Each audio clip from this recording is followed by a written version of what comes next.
সাবেক প্রধানমন্ত্রী ও পাকিস্তান তেহরিকি ইনসাফ পিটিআইয়ের নেতা ইমরান খানের ১৭ বছরের কারাদণ্ডের জেরে সাধারণ মানুষের মধ্যে বাড়ছে ক্ষোভ।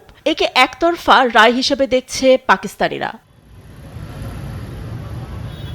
২০২২-এ ক্ষমতাচ্যুতির পর শতাধিক মামলায় আদিয়ালা কারাগারে পাকিস্তানের বিশ্বকাপ জয়ী সাবেক ক্রিকেটার। এর মধ্যেই শনিবার বিতর্কিত তোষাখানা মামলায় আদালত ১৭ বছরের জেল দিয়েছেন ইমরান খান ও স্ত্রী বুশরা বিবিকে। জনপ্রিয়তা তুঙ্গে এ নেতার জন্য ক্ষোভে ফুঁসছে সমর্থক থেকে সাধারণ মানুষও।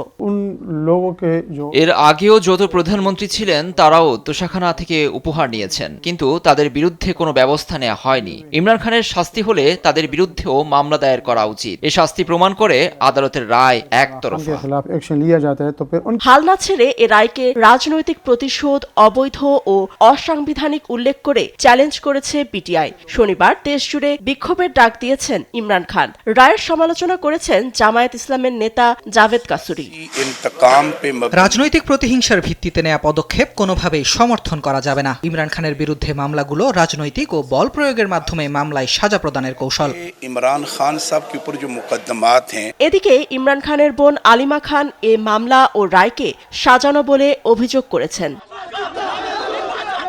ফাতেমা তাসনিম, নিউজ ডেস্ক, দেশ টিভি।